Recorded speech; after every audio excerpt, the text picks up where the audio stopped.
Underneath the facade of chivalry and nobility, medieval France was a society plagued by harsh methods such as punishments carried out in public places, torture, and warfare. The feudal system also allowed for the exploitation of peasants and the suppression of any form of opposition through harsh punishments.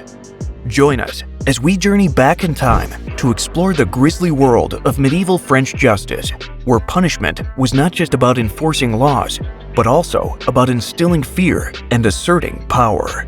Starting with the notorious breaking wheel. The breaking wheel, also known as the execution wheel or Catherine wheel, was a ghastly contraption that was a favorite among medieval torturers for its unparalleled capacity to inflict excruciating agony.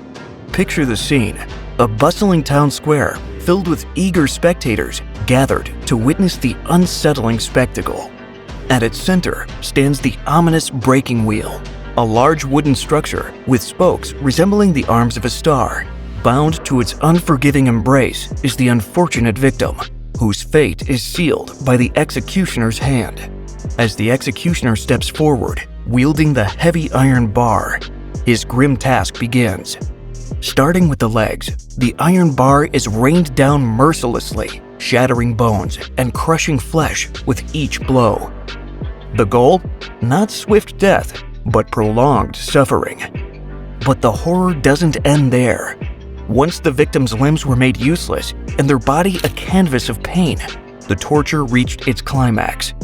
The broken, injured individual would be adjusted on the wheel, bent so that their heels met at the nape of their neck. A final act of humiliation before the inevitable end. Left in this dreadful pose, the victim would slowly succumb to their injuries. The crowd would cheer and jeer, often taking pleasure in the spectacle of cruelty as the victim's cries echoed through the arena. Now, let's turn our attention to one of the most barbaric practices of medieval France: being boiled while still alive and kicking. Reserved for those accused of the gravest crimes, this method of execution was a horrifying spectacle to behold. Imagine, if you will, a large cauldron or vat filled with boiling water, oil, or tar, brought to a ferocious boil over a roaring fire. Into this infernal brew, the condemned would be cast. As they sank into the scalding liquid, their skin would blister and peel, their flesh cooking upon contact with the searing heat. But it wasn't just the heat that claimed their lives. The boiling liquid would fill their lungs, drowning them in agony as they struggled for breath. Death would come slowly, mercifully releasing them from their suffering, but not before every moment was filled with unrelenting pain. Boiling alive was a punishment designed not just to end a life, but to send a chilling message to all who witnessed it. See, executions in public places were not only a form of punishment, but also a form of entertainment and a means of asserting authority by the ruling powers.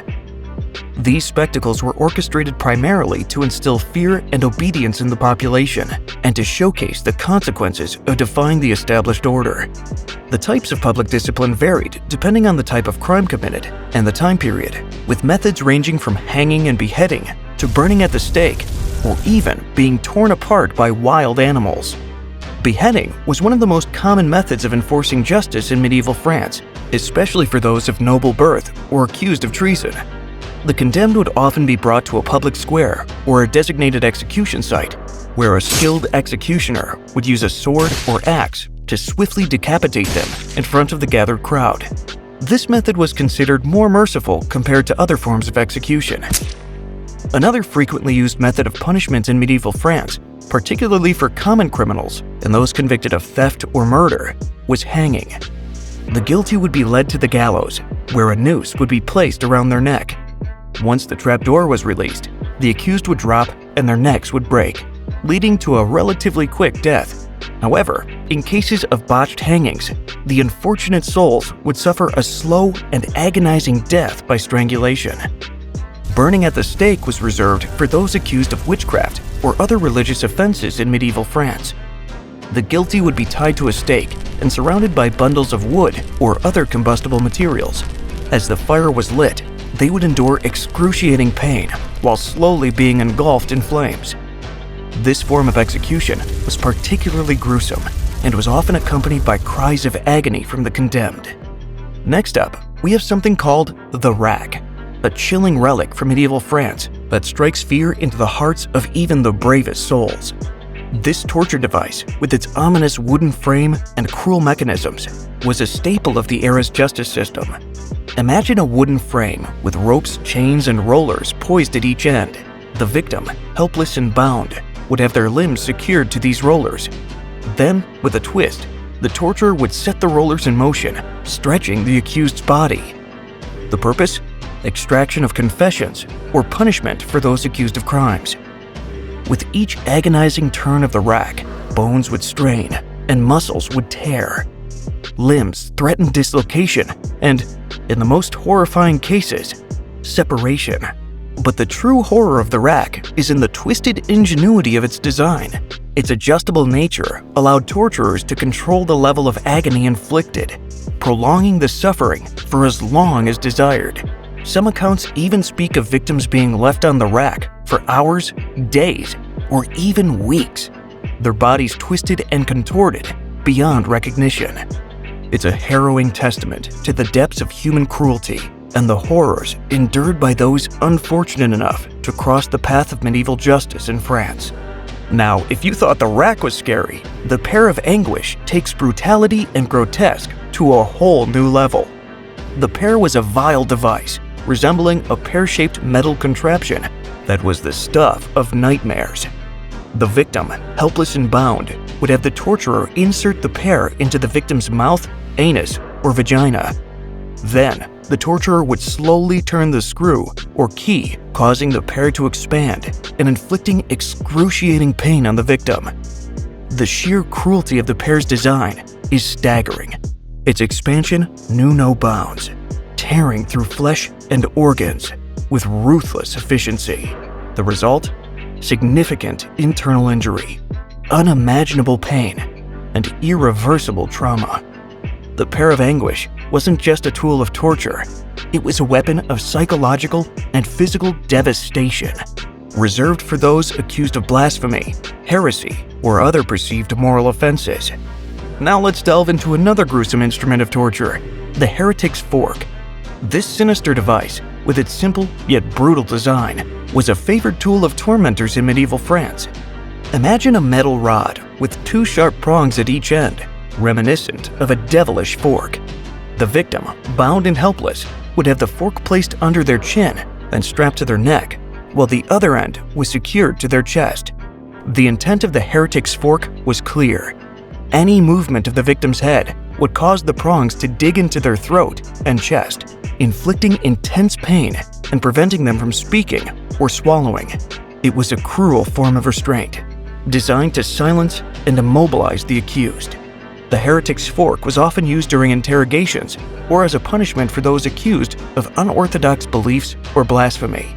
Its torturous grip served as a chilling reminder of the consequences of defying religious authority and challenging the established beliefs of the time. Now, onto the infamous Iron Maiden.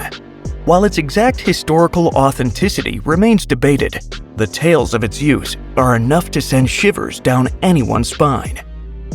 Imagine a coffin-like contraption, its exterior adorned with sinister metalwork and ominous embellishments, but it's what lies within that truly inspires dread.